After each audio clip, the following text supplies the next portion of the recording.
Cari maklumat dan berita politik yang bebas, kupasan yang tepat, panas.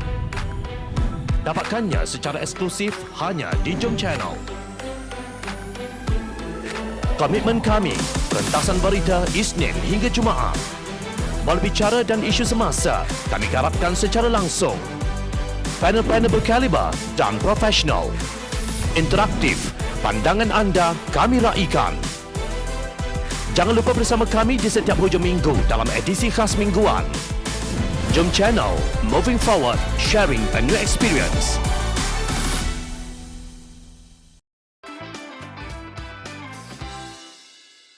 Selepas tangkapan, apa khabar LCS?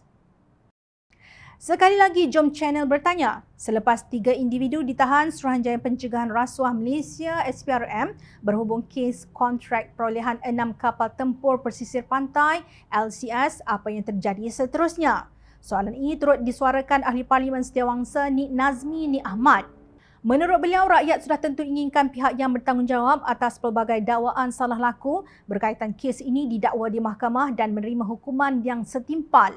Projek LCS bernilai 9.128 bilion ringgit, pelaksanaan perolehan pertahanan terbesar untuk peralatan baharu dalam sejarah Malaysia adalah salah satu daripada beberapa isu yang telah diteliti oleh Jawatankuasa Pilihan Khas Parlimen mengenai pertahanan dan hal ehwal dalam negeri semasa saya menjadi pengurusinya.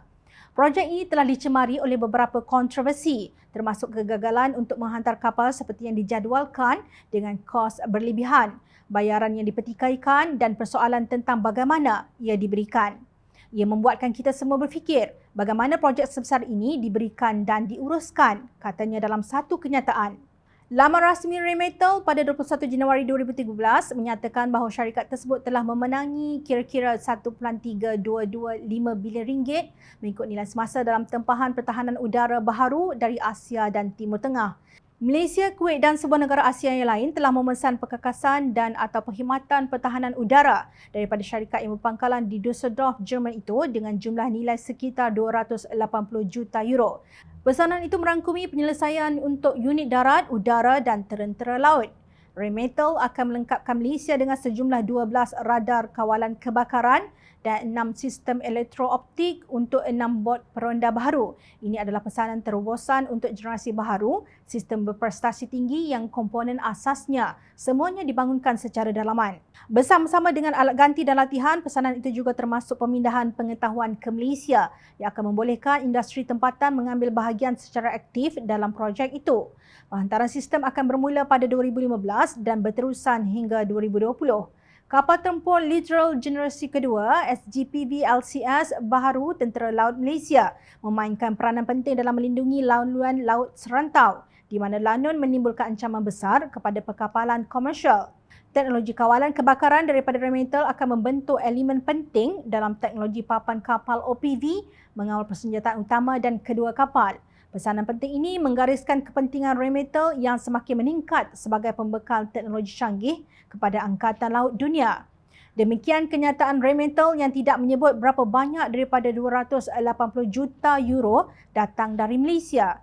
Maknanya tempahan untuk peralatan daripada Rheinmetall adalah benar.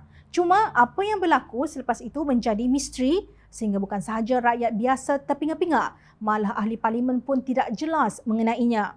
Menurut Nik Nazmi, di sebalik penahanan tersebut, rakyat Malaysia seharusnya diberitahu tentang gambaran menyeluruh mengenai kontroversi ini. Ia akan berlaku sekiranya Jawatankuasa Pilihan Khas Parlimen dibenarkan meneruskan serta menyelesaikan tugasnya dalam isu ini, ujarnya.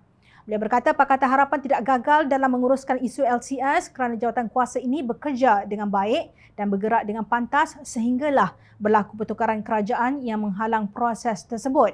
Penahanan yang berlaku tidak boleh dianggap sebagai tutup kes atau misi tercapai kerana belum ada yang didakwa dan kerajaan semasa masih belum menggariskan secara terbuka dan komprehensif bagaimana mereka berhasrat untuk memastikan LCS akhirnya disiapkan atau masalah seperti ini tidak akan berulang.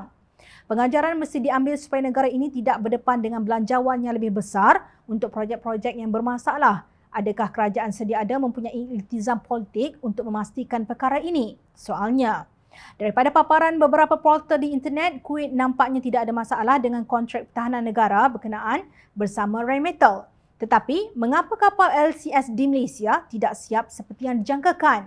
Sedangkan menurut laman rasmi Rematel, penghantaran sistem bermula pada 2015 dan berterusan hingga 2020.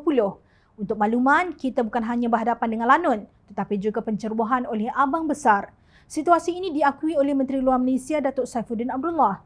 Saya merasakan selagi Petronas membangunkan lapangan gas asli Kasawari, kita kerajaan boleh menjangkakan lebih banyak kapal-kapal Cina akan melawat kawasan perairan milik Malaysia itu dengan lebih kerap. Kita sentiasa melakukan bantahan terhadap China. Saya sudah tidak lagi mengira bilangan nota bantahan yang telah kita hantar kepada China. Kita akan terus memberikan respon secara diplomatik kepada mereka, iaitu China, kata Saifuddin. Lapor defense-security-asia.com 21 Oktober 2021. Lapangan gas asli Kasawari terletak di dalam perairan negara dan Malaysia adalah sebuah negara berdaulat. Sekarang sudah tahun 2022.